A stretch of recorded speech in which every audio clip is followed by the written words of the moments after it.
Morning and welcome to Breakthrough Walls. I'm Ken Walls and I'm your host. And today I have in real life the real Kimberly Stevens on the show. This lady is amazing. She has an unbelievable story that will blow you away. So, do me a favor and go ahead and share this out with everybody you know. Let's get a bunch of people on here and let's listen to Kimberly Stevens' life story and see if we can break through some walls. Hang on.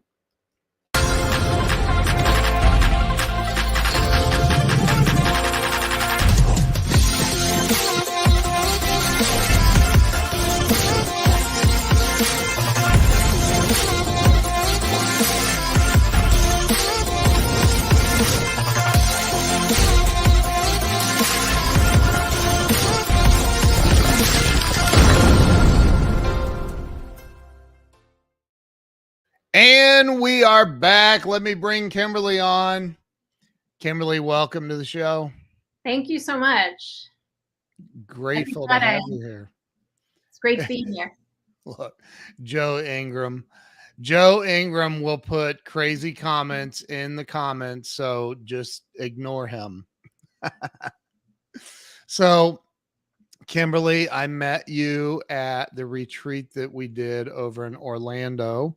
You are friends with Tim Story, and Tim told me the day that you were coming, he said, "Hey, I have a friend coming." I'm trying to sound like Tim Story. he says, "I have a friend coming. I need you to be on the lookout for her." Look, see what I mean? Ignore the Joe behind the curtain.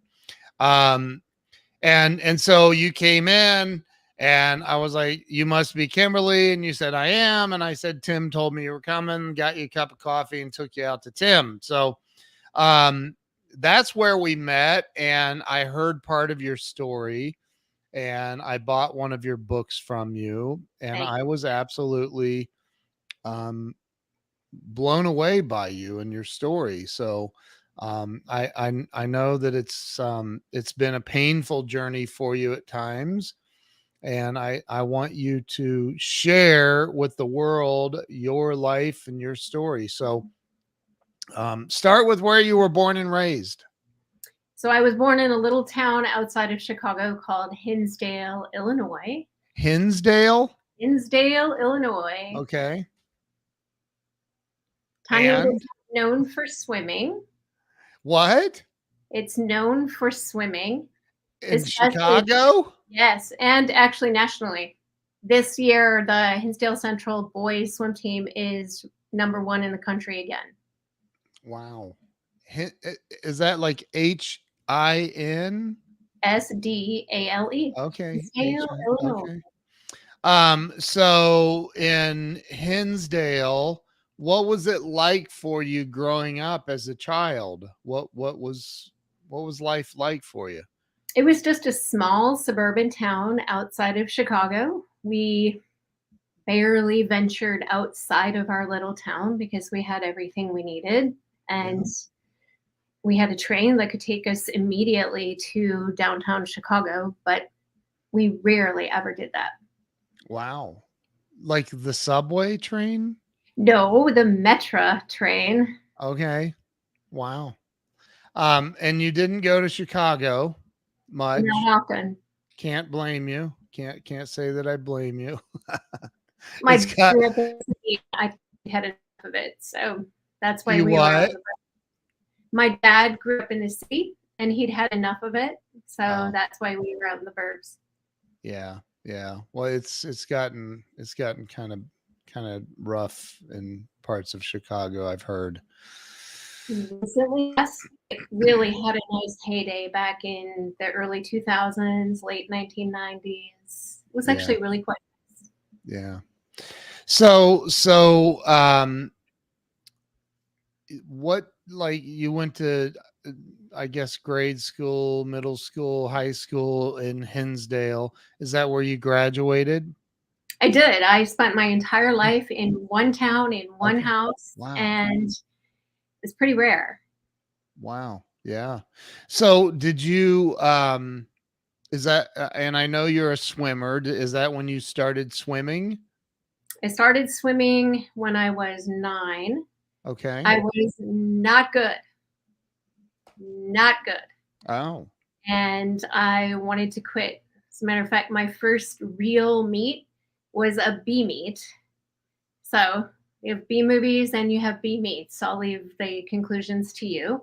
wow. Okay. And I went to that meet, and driving home in the back of my mom's station wagon, there were 6 kids in the car. 5 of them were showing off their giant rosette ribbons, and one of them was not. I was the one, Wow. and I wanted to quit. Wow. And did you? No, my parents would let me. They had purchased a team suit for me. So the deal was, we're buying you this team suit. You have to swim for a year. So I Wow. wasn't allowed to quit. So I made a decision. I decided I didn't like to lose. So I would figure out how to win. And talk about that. How did you figure it out? I worked hard. It was not an instant metamorphosis in the pool. Let's just put it that way. Yeah. It was gradual, and I had to learn a work ethic. I had to learn discipline. I had to pretty much learn how to swim, essentially. I remember one day I was at practice, and there was this girl, Heather Osendorf. She is my inspiration. She was several years younger than me. She had this amazing kick. And my coach was standing with me, and he said, "Look at Heather's kick. Why don't you kick like that?" I don't know. I didn't know that was the right way to kick. So from that moment on, I tried to kick like Heather. And Wow. it ended up being that was the best part of my swimming going forward was my kick. So Heather, Wow. thank you. Wow. So you're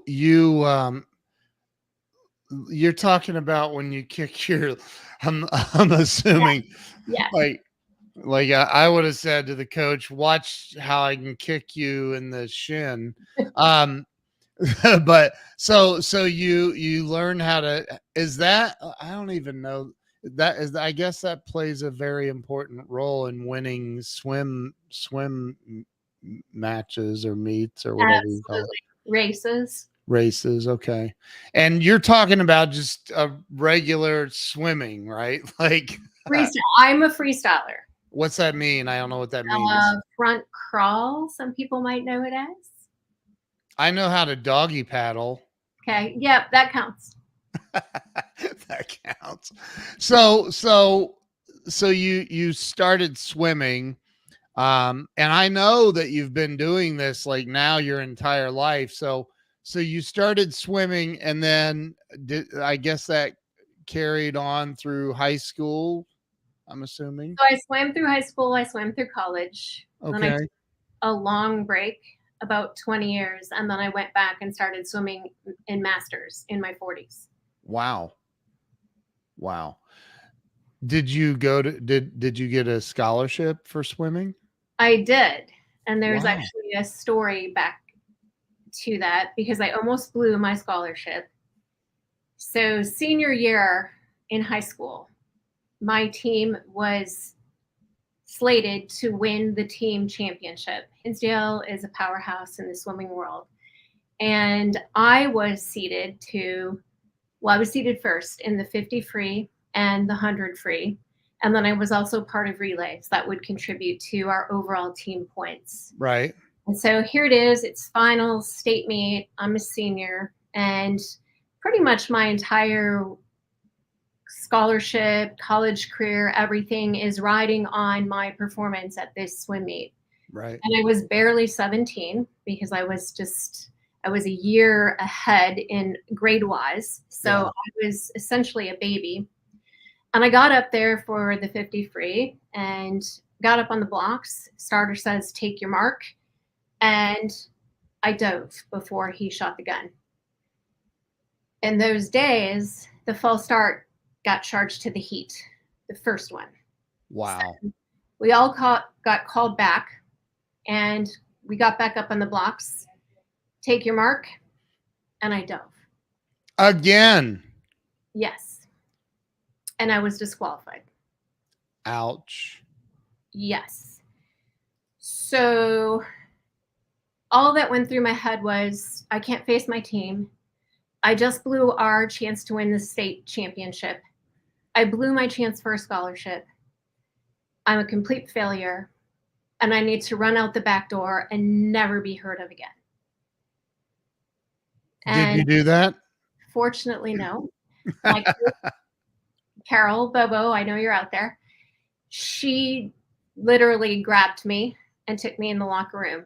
And the 100 freestyle was, then there was one event before the 100 freestyle, and that was diving, a little bit of a longer event. So I had about 30 minutes to collect myself. And she took me in the locker room, and I was sobbing, and I had absolutely blown it. And she basically said, it's over. The past is gone. You have a job to do, and you need to do it in 15 minutes. And she taught me through it, helped me cry through it.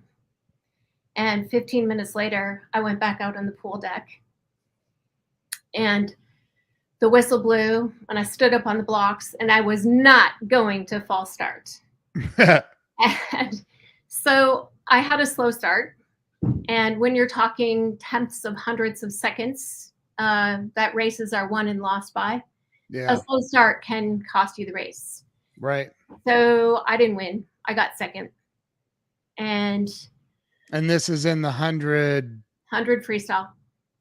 100 what? 100 miles? 100 yards. Okay. 100 yards. It's about a 50-second race. Oh, and wow. Wow. So that second was set for me. But what I didn't know was that it was a prophecy almost about how my life would go. And later, I ended up signing with the University of Iowa, and I did attend Iowa on a swimming scholarship, and I set Big Ten records and had a few wins, a few victories. Wow. But the coach, I asked him later why he would sign me after I did what I did, complete, absolute disaster in high school state meet. Yeah. And his response was, when I saw you come back in the 100, I knew you were a person who was resilient, who could persevere. I knew you were a survivor. And those words have never left my mind. I might have put them to sleep for several years. Yeah. I had to pull them out later in my life as I was going through the rest of my story. So was there a college that you wanted more than Iowa when you were in a senior in high school? Was there like, I hope I get Ohio State? Probably Ohio State would have been your preference, I would imagine. No, I did not like Ohio State. Thank you. Wow. Go Bucks. Go Bucks. Go Blue. Ooh, what? Thanks for being a guest. Bye. Hey, I went to Iowa, so I'm black and gold. So yeah. There were a lot of schools that were pursuing me, and they did not give up pursuing me after my performance at the state meet. Wow. The reason I chose Iowa was because I loved the coach, and more importantly, I loved Iowa City. I loved Iowa. People were so different. You know, I grew up in a nice little town. Yeah. But in Iowa, I call it Iowa nice. People are just kind, and they went out of their way to talk to me and be warm and receiving. And I loved that culture. Yeah, it's definitely not the same as Chicago. Definitely not. Yeah. So and I get that. We moved to Texas and that's one of the primary reasons people are just so polite and kind here. So you go through college, you said that you set Big 10 records. I am a Big 10 fan. So you set Big 10 records. You I mean, there couldn't be a whole lot more to do in Iowa than swim. So I literally spent a month in Des Moines, Iowa one time, and I was like, so what do you guys like? What do you do for fun here? Like, this is like, there's nothing to do.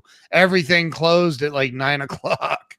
I You was need like, to come to Iowa City on a football weekend, and you'll oh, okay. Got it. Well, Texas kind of has, football's like pretty big here.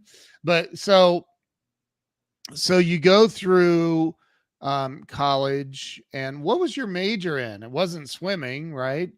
What was your my major? major was in French and business, and I was about 4 hours short of a Russian minor. My wife majored in French. And what does she do now? She works with me. Yeah. Yeah, I actually wanted to go to law school and Oh, wow. go into international law. Wow. And Okay. I ended up going on staff with Campus Crusade for Christ instead. Wow. Okay.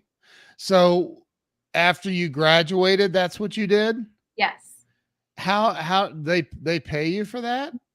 We had to raise our own support.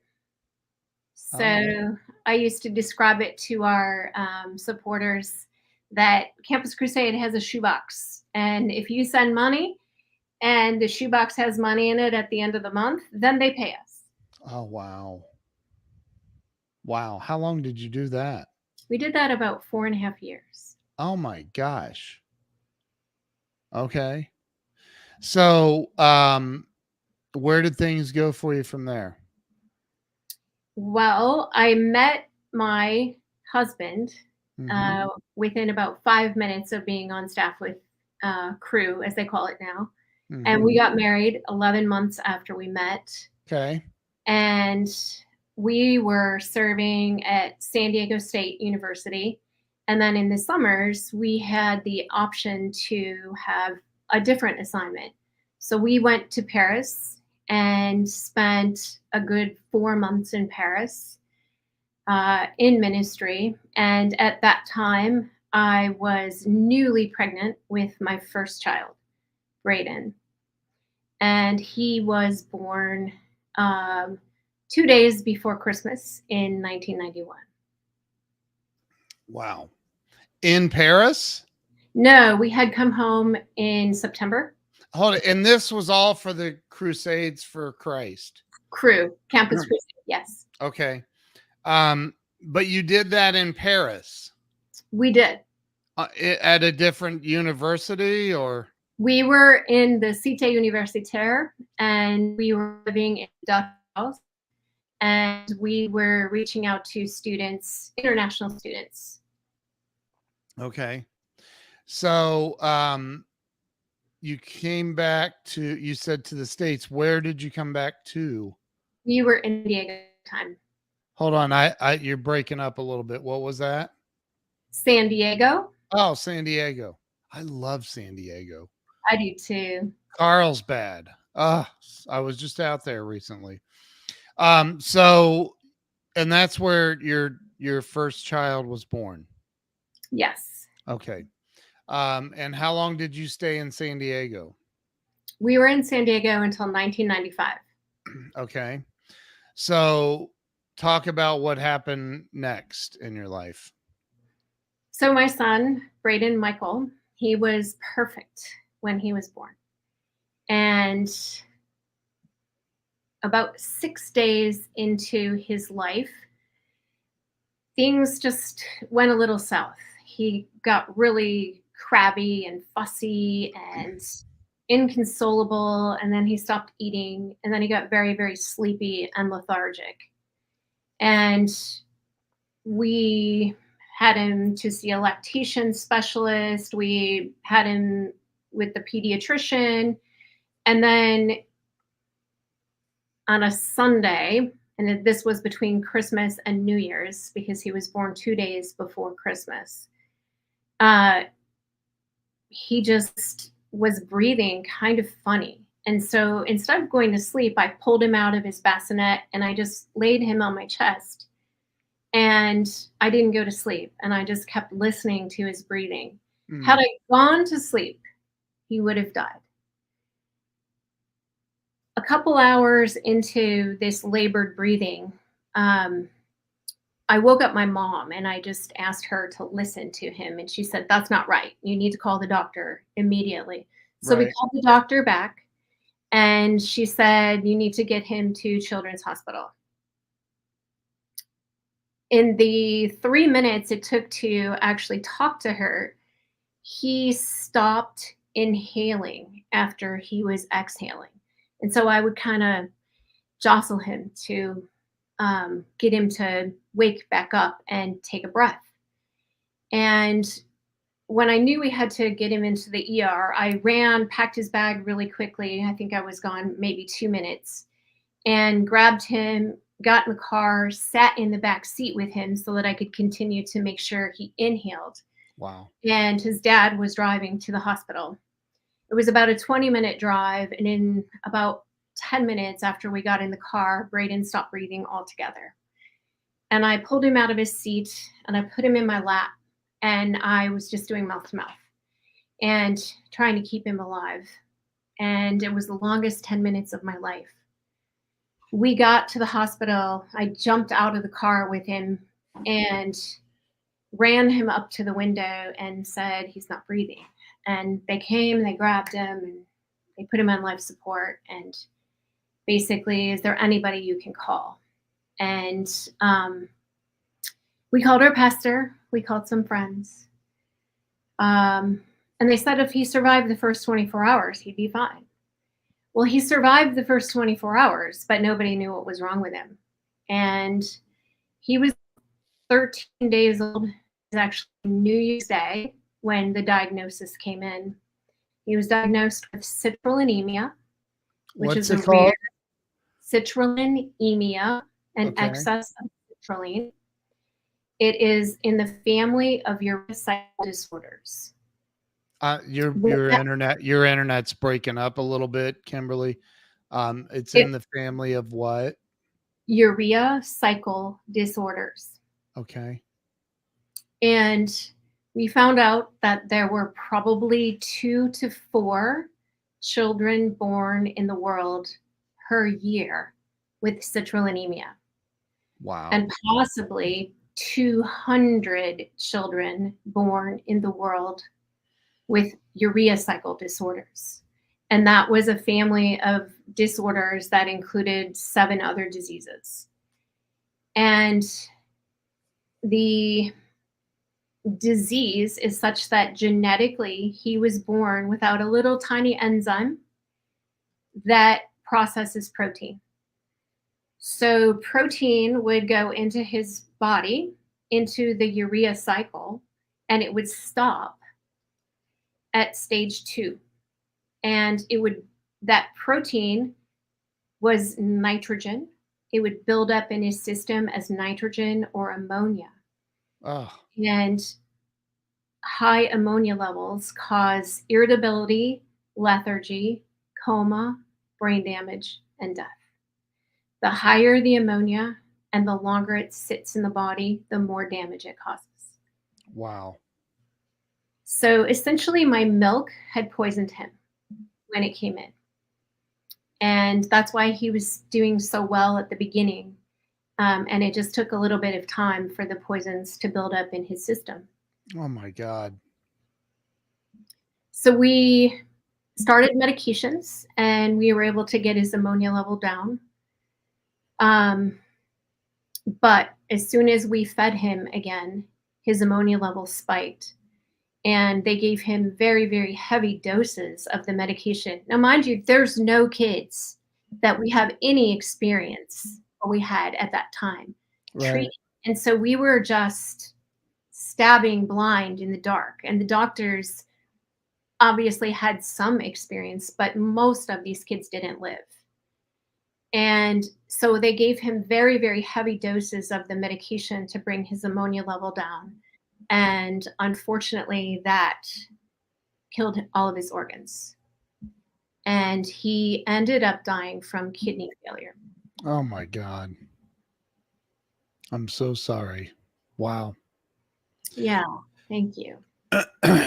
um, and they didn't realize at that moment, at that time, they didn't realize it was your milk We causing. did. We knew it was protein, Oh, but you have to have protein to live. If we don't eat protein, our bodies will grab it from our muscles. And it's called catabolism. You and I go into that whenever we get sick, if we just skip a meal. It is something that is very natural. In order to get out of catabolism, we just go eat a lot of protein and your body stops breaking itself down. Well, for Braden, in order to get him out of catabolism, we had to give him protein, which then overloaded his system further. And it's called a catabolic spiral. And we spiraled out. so he passed, you said, was it 13? He was 15 days old when he passed. Oh my goodness. And my world ended. I cannot imagine. I can't imagine what you experienced emotionally. Like, that's tragic. There were very, very dark days. I went probably 8 months before I could even see the sunshine again. And I lived in San Diego, one of the sunniest places on earth. And it was rough. There were days when I wanted to just scream to the world, "How can you laugh? Don't you know my son is dead?" And one of the cruelest things about grief and loss is that it's personal. Yeah. And the world keeps going on. The globe keeps spinning and life goes on. Yeah. It feels very cruel to the person who's experienced loss. Wow. So, I'm going to go out on a limb here and say that probably didn't do much for your marriage. Correct. Yeah. Correct. It's very, very difficult. Grief is very personal, Yeah. and it's very hard to share what's really going on in our hearts, even with ourselves. Sometimes being honest with ourselves is the hardest thing. But then to be honest with a spouse and to want him to have experienced the loss the same way I did. Right. And, there were 9 months where I carried Braden and we were attached. I was never away from him. Right. And it was not the same for Braden's dad, right? And you're also going through the there's a significant amount of hormonal changes that occur after giving birth to a child as well. So what's that called? Postpartum. Yeah. So you're going through that, and oh my gosh. Let me ask you a question, because I would imagine, I can't imagine, honestly, I can't. I don't think anybody that hasn't experienced that can say, well, I can relate. No way. There's no way. But I would be pissed off at God. I would be like, dude, we're done. Like, I'm over you. I can't even imagine. You are spot on. And I was very, very angry with God. And it didn't start out that way. At first, I felt I needed God's comfort, Yeah. but then I needed I needed more than that. Yeah. I needed him to tell me why. I needed him to give me a good enough reason that this had to happen. And asking why fueled my anger. And I never got the answer. I still don't have the answer. I know Right. that some good things have come out of it much later. However, asking why and getting stuck in asking the why is what kept me in the darkness for 8 months. And it was one day in August that I remember I actually walked into a chapel and I said I was not coming out until I had made peace with this. And the answer came to me so clearly that if Jesus himself sat down and handed me a cup of coffee or a glass of wine or a shot of tequila and said, Kimberly, this is why, it would not have taken away my pain. So Jesus carries tequila around? I don't know, but he needed it. I needed it at that point in time, I think. Did you? Yeah. Um, Wow. Wow. and Wow. Wow. once I realized that there was no answer good enough, then I was able to lay down my anger and receive some comfort and some healing. And it was the diving moment of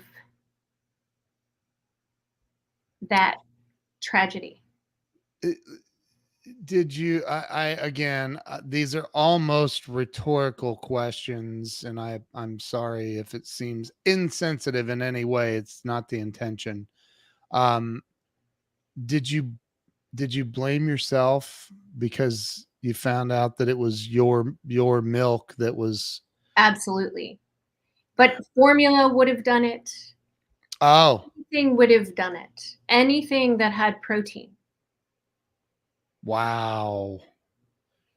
Wow. Okay, well, if protein is what takes the life of a baby with that condition, ha, uh, I mean, are they just doomed, or is there a cure of any kind?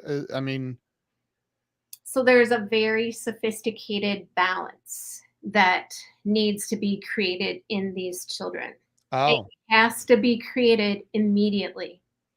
In our case, we did not have the benefit of a diagnosis for my son. So we were not able to treat him in order to save his life. okay, And wow. so go back to that chapel. And And this, were you still in San Diego? we were Okay, actually at our summer seminary classes. okay. And then we would go back to San Diego State in September. So are you like, you're like an ordained minister? No, Oh, no. I have taken quite a few seminary classes. okay, I have okay, studied, but I don't have any Bible degrees, if you will. okay. Eric that's on here, he was in Grow Live Academy last night. He's an ordained minister actually. Yep, we've He- spoken. Oh, okay, yeah. Um, so it's a balance that you. So okay, is your son is he buried in San Diego then? He is buried in Orange County, California, Okay, okay, um, Newport Beach, actually. okay, okay. Okay, so you were still in San Diego. You were at the chapel. Go back to the chapel. Mhm. So the chapel, you know, if I put it back into a sense of swimming and that story and the prophecy, really, that I was someone who could persevere. That moment in the chapel was when I laid down my anger and I walked out. I was always Kim before that moment. And I changed my name to Kimberly Yeah. after that moment. And for me, that signified that Kim looked back in anger and Kimberly would go forward with hope. Kimberly would swim the 100 free. And in this case, it meant that I would have more children.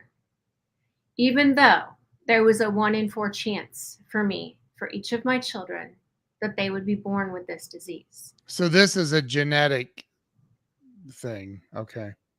Yep. Wow. Wow. So we started trying to have more children, and I had 3 miscarriages and back to back to back. Jeez. And then in March of 1993, I found out I was pregnant with my daughter. Okay. And they wanted us to do prenatal testing immediately and find out if she would be born with the disease. Right. And I was so afraid to do any early testing that could put my pregnancy at risk that I said no. I thought I would do something once the baby was viable. What is? Wait. And so Your internet froze up. You what? Say start. I wanted to do a prenatal test only once the baby was viable, so that Oh, okay. if something happened, she could still live. What do they And test? Like the amniotic fluid, or what do they test? that is what they did for me. They Okay. tested the amniotic fluid at 34 weeks. Okay. And we found out that she was going to be a girl. And we named her Victoria Faith, which I'm about to cry. Oh, Her name means conqueror through faith. wow. And 2 weeks after the amnio, we were given the clean bill of health. And it was a celebration that I can't even explain. And for the first time in 9 months, I was able to look forward and buy pink things and get very, very excited about the fact that I was going to finally have a baby. And she was born. She was absolutely beautiful. And they did some backup testing. And she was about 3 days old, and I'm not sure why all my children are born around holidays, but she was actually due on Thanksgiving Day and came a couple days early, but it was appropriate. And the Tuesday after Thanksgiving, I realized we hadn't heard anything about her backup tests. And so I called this lab at UCSD Medical Center. And it was not just the regular lab. This was a very world-renowned clinician who was ordering special testing and running tests that no lab in the world could possibly run.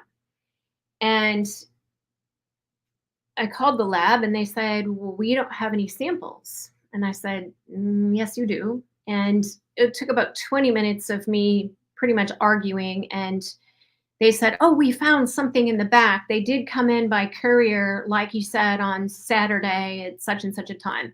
They have to be your daughters. Great. Can you run them, please?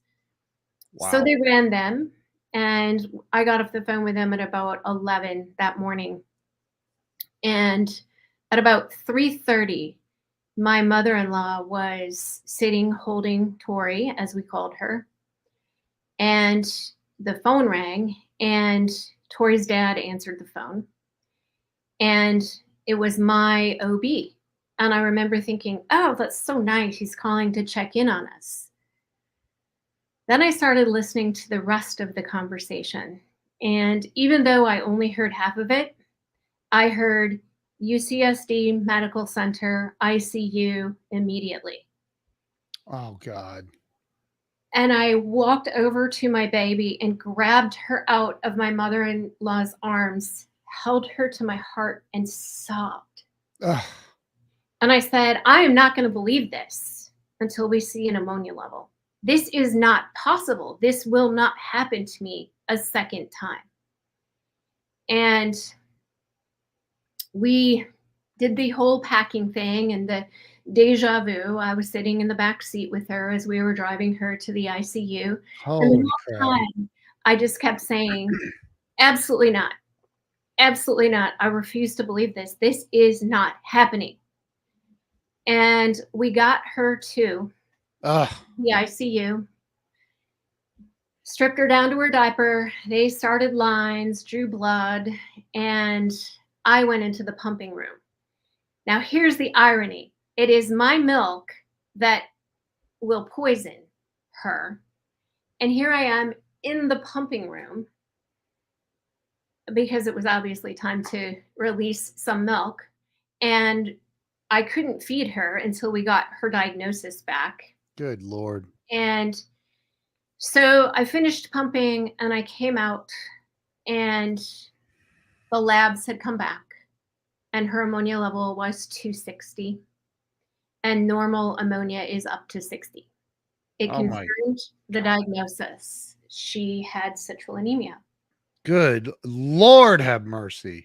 And I turned around and I walked back into the pumping room. I dumped out the milk I had just saved. And I said, I'm not doing it again. I'm done. She's going to die. I'm done. And I wanted to leave the building. I wanted to run away. I wanted to quit. Wow. And I finished dumping the milk out. And I walked back out to her bedside. And our pastor's wife was there, Janie. And I started crying. And I said, she's going to die. And again, that was a diving moment. Janie turned around. Her focus had been on Tori. And she turned around and she grabbed me by the shoulders. And she was this close to my face. And she said, you do not give up on this baby. This is not Braden. This is Victoria Faith. And I just got chills saying that because that moment and those words spoken through Janie were exactly what I needed to hear in order to get back on the blocks and swim the 100 free. Wow. And for Tori, going forward, I pumped my milk for 9 months. We made a special formula. I had a lab in my kitchen. I had to take the milk to a laboratory every 2 weeks, and they would find out the exact protein content of it. And then I had to do complex math in order to calculate the protein and calorie content and absorbability of the formula I was making. And then we had to feed her an exact volume of food every day that was mixed with medication. Jiminy Christmas. Every time the balance was thrown off, and that could have been through an ear infection or the fact that she didn't eat enough the day before or growth or anything, I had to take her for an ammonia level. And so we had, I don't know, thousands and thousands of blood draws. And depending on what the ammonia level was, we would either be admitted to the hospital or we would go home and play around with the calculations of her formula. Or there were times that we were admitted directly into the ICU because she was going into a coma. Oh my God. And going into what? A coma? Coma. A coma. A coma. Good Lord. So we lived this way for 4 years. Oh my God. In the middle of those 4 years, almost exactly, when she was 2, just before, we moved to Chicago. And I gave birth immediately after moving to Chicago to my third living child, and he's Daniel. because he went through the lion's den of citrullinemia and did not get the disease. Wow. Thankfully. As soon as we moved to Chicago, we had to switch our doctors, and things where Tori's growth was slowing down naturally, because you go from being 10 pounds your first year to being 20 or 25, and your growth doubles. And the faster the growth for these kids and the faster the metabolism, the better they do. And so as her growth started slowing down, it created new challenges in her diet, and she grew very, very sick. And between Thanksgiving and Christmas of that year, we spent 6 weeks in the hospital, and she was in a coma. Oh my God. For about 4 of those weeks. And every time we would have an episode, be it a small blip in an ammonia level or a large blip that would literally physically put her in a coma, I would hear further brain damage. Oh. And she developed completely normally, walked at 11 months, everything was great. And then at about 18 months, I can look back and I can see pictures where her eyes just completely died. And she looks hollow. Wow. And she stopped talking, she stopped babbling. And so she became locked in a world of citrullinemia and chemicals, and the story goes on. Obviously, there are thousands of episodes that I could talk about. Right. But suffice it to say, she was in comas multiple times, and came out of it every single time. We had a significant moment in 1997 in the summer where it was very difficult to keep her stable. And she was on this specialist medication that I had to order from directly the manufacturer in Japan. And I ordered her medication always with plenty of time to account for shipping delays or things like that. But I did not account for UPS going on strike that summer. And we were down to about a 2-day supply of her medications. And without that medication that was stuck in a truck in New Jersey, she would be in a coma in 6 hours. Oh my God. And I didn't know what to do. And it was another diving moment.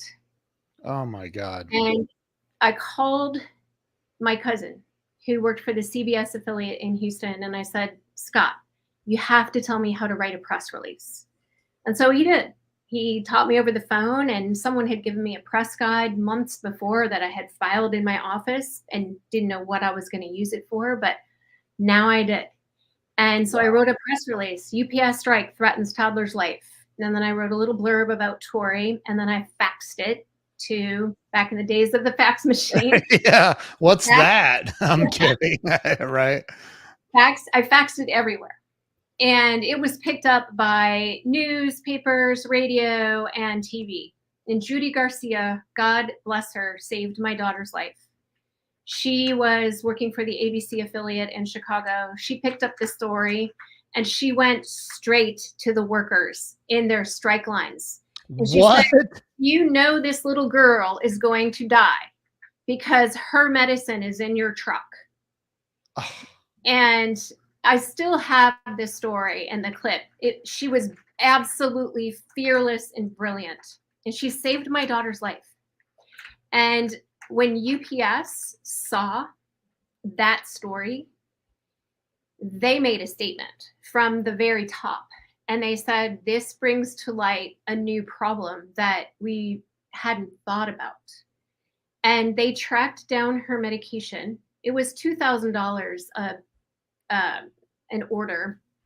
And not only did they deliver it to us in a huge press conference, they paid the $2,000. Then they ordered us another box just to be sure. Wow. paid for that and promised we would have it in our hands within a week. Did they use FedEx? Right. Wow. Ah, okay. I'm sitting here on the edge of tears this entire time. Wow. Wow, wow, wow. Wow is right. And There's my wife. She's listening. Wow. Holy crap. You guys could probably have a conversation in French, by the way. I can't, but she can. I Sounds would like love you that. Then we could talk about you and you wouldn't know what we're right, right, right. Oh my God. So, oh my gosh, Kimberly, wow. Um, so I want to back up a little bit. I can't believe we've already been on here 51 minutes almost. That's crazy. Like I feel like you just started talking. So go back to, because this happened, like I don't want to glaze over this. You had another child along the way. You had your son. I did. Yes. Is it his name's Samuel? Daniel. Daniel. Daniel Oh, Robert. the Lion's Den. Yes. So and how old was Victoria when you had Daniel? So Daniel was born in October of 1995, and Victoria would have turned 2 in November Okay. of 1995. So she was about 22 months. Okay. And when she was about a year old, we were in the hospital and we had our 5 metabolic specialists talking about her. Wow. And I had said something to her because they were talking amongst themselves and it was kind of uncomfortable. And so I was just talking to Tori. And I said something about needing to take out a dirty diaper. And I said, oh, I cannot wait until you're potty trained. And probably about the time you're potty trained, you'll have a brother or sister. Well, my least favorite of the metabolic specialists, whom I affectionately called Fred Flintstone, opened his mouth and he said, what? You're going to have another child? And she's not going to live long enough to be potty trained. He said that? Yes. Wow. And this is a doctor? Yes. And that was all I needed, truthfully. That was all I needed because I stopped and I looked at him straight in the face and I said, I will have another child. He won't have citrullinemia. And you all 5, I looked at all 5 doctors. I said, you all 5 are invited to Tori's high school graduation. Ah, look what Jill said. Oh my God. What in the world? Okay. So, holy crap. So where did things go from there? I mean, I know, and I have a spoiler alert. Tori is alive and well, doing very 29. well. Yep. She's 29 and married and has a full-time job and lives in Kansas City, and she's as normal as they come. Does she still have this thing? So we were very fortunate. When things grew very bad for her after the UPS issues, it was just her body slowing down in growth, and we couldn't keep her stable. And we were in the hospital constantly, and we couldn't get out and we couldn't get off IV medications. And so our metabolic specialist in Chicago sat us down and said, we have successfully transplanted one other urea cycle child. And transplanted? Transplanted. What do they transplant? We'll get there. Oh. So she basically said, I think you owe it to your daughter to consider this option. And so we had heard that a liver transplant could cure this disease, But we were also afraid that we would be trading one problem for another, liver rejection and medications. And so it was not a decision that we took lightly. But because my daughter was so unstable, we really felt like if we did nothing, she was going to die. So if we were going to die, we decided we were going to die trying. And Wow. so we put her on the list. How old was she at that point? Almost 4. Okay. And we did a Make-A-Wish trip, and that was absolutely amazing. We came back from our trip, and she went active on the list. And 23 days later, we got the phone call. Oh my gosh. And it was a 4-year-old child. Oh. And my heart broke when we got the phone call because I know another family had to lose their, I believe it was a son, Oh. in order for my baby to have hope of living. And we went forward with the transplant. They removed a perfectly healthy liver from Tori. It just couldn't make an enzyme that processes protein. And they replaced in her body a new liver that could make that enzyme. And so, in that way, a brand new liver cured her disease. Oh my gosh. Now, this Wow. miracle of transplant was such a miracle in so many ways because up to this point, Tori had stopped talking. I didn't know what her favorite color was. She was almost 4. She said Elmo, and really not much else. And my neighbor, who was a special ed teacher, described her as a butterfly that would just flit from thing to thing to thing. She never stopped and paid attention to anything. I think because chemically she was so imbalanced. Right, right. And so she had her transplant, and we were waiting for her to recover and wake up from the transplant. And when she woke up, she spoke in full sentences. Oh my God. And it was so amazing. The surgeons still talk about it as one of the greatest transformations they've ever seen. Wow. You're not going to make me go into full burst tears here. So it's not, wow. I mean, I'm sitting here emotionally distraught at the moment. Wow. Kimberly, that is amazing. And from that point forward, she's been We spent a good 10 years catching her up right. physically, emotionally, Yeah, sure. socially, and intellectually. Yeah. So she was, call it 4 when she was transplanted, and really she did not catch up to grade level until her freshman year in high school. And it was a lot of hard work on her part. She did SCORE Learning Center, Huntington Learning Center. She had tutors. It was a long journey. And How did you? How did you? A lot of people. There's Nick Lowry. Hey, morning. Nick, how you doing, man? Good to see you, brother. And my wife said, "Did."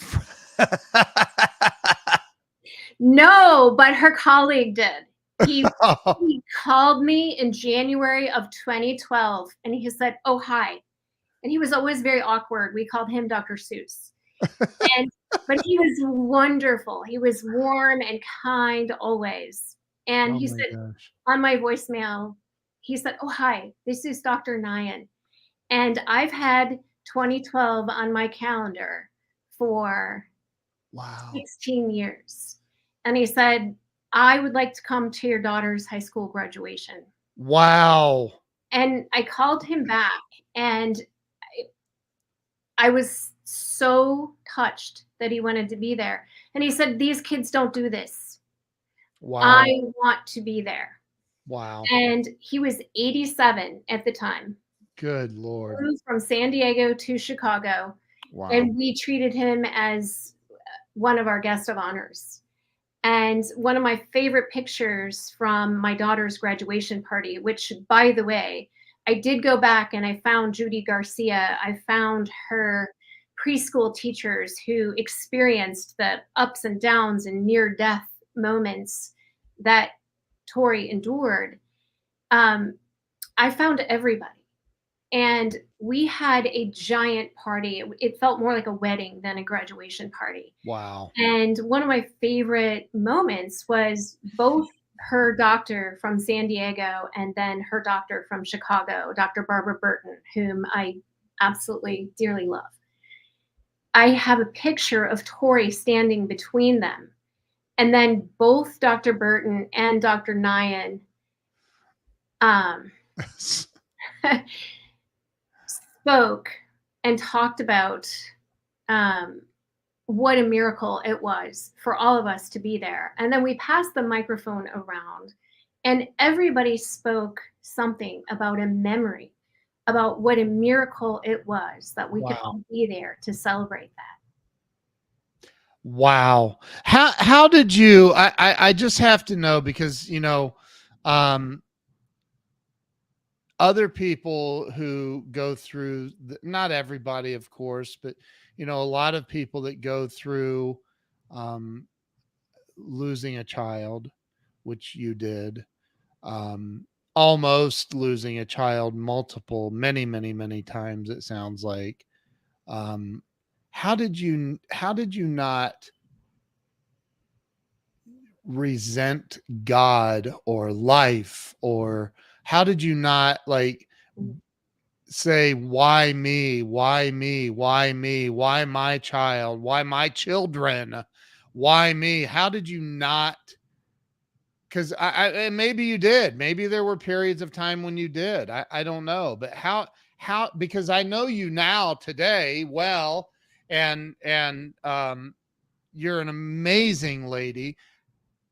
How did you get to this place in your life where you literally live from a place of, I can tell, gratitude? It happened in the chapel. Really? It happened in the chapel. And God is the same yesterday, today, and forever.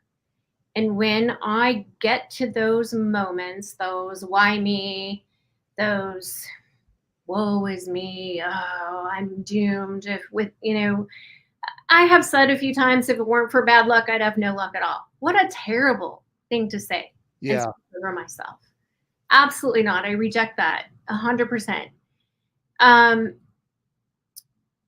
I just looked at my child, my children, and I was grateful. I was so happy. Tori was born and we got the diagnosis, and Fred Flintstone actually said she won't live a week. Jeez. And she did. And she was a happy, beautiful baby who met every milestone on time, some early, until she was about 18 months. And it was Wow. such a miracle. And to not be grateful in that moment, looking at my child who was doing so much better than anyone could have hoped or predicted. And we were breaking ground. There was no standard protocol treatment. Now I look on Facebook and I see the urea cycle community, and I cheer them on with all of my heart. But they have the benefit of what we were doing back in the early 1990s. And we were breaking ground. And so I was grateful that we got one more minute.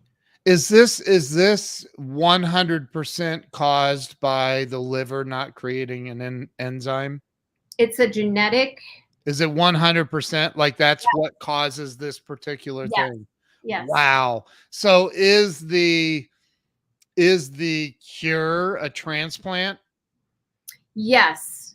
There Okay. are a lot of families, and that's what I see on the urea cycle disorder Facebook page now and in the Yeah. groups.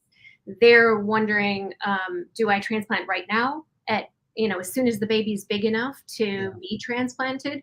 Or, do we wait and try to medically manage? And it's a Right. tightrope. And nobody can really tell you when is the right time to transplant or if transplant is the right thing. These disorders vary in their severity. Yeah. And they also vary according to our metabolism rates and our growth rates. Yeah. And Wow. it's really, How many people are in that Facebook group? I'm just curious. there are a couple hundred. Wow. Wow. Your story is just unbelievable. What you have, I don't want to say endured, but that might be a good word. Um, and yes, to Nick Lowry, the Hall of Fame Kansas City Chiefs place kicker. He is a great guy. Um, you recently published a book, and we're going to Yes, talk about that. we I'm could going to reach give you full screen. Hold on. Go. No, hold it up. Hold it up. that. Altered, and it's finding hope through grit and gratitude to never give up. Correct. Altered meaning the course of your life was altered. I'm kidding. You think? Um, and this is my daughter, by the way. And uh, she's on the beach in Coronado in San Diego, hold on. Hold that back up so everybody can see it. How old is she there? about 18 months. Wow. What you don't see, she has a feeding tube, Ah, an NG, nasogastric feeding tube in this picture, but it's too blurred on purpose. yeah. Wow. Wow. So talk about the book. Why did you write the book? What's the book about? What's the reader of the book going to walk away and be able to apply in their own life? So the book is really a memoir. It goes much more into detail about my son and urea cycle disorders, my daughter and her story. It also then fast forwards a little bit, which we didn't even get to, in that I was diagnosed with a rare breast cancer and survived that, only to end up, because of all of my debt, losing my car, my possessions, and my home to foreclosure. And so it starts and ends with the idea of the only way to beat these things is to go through the pain.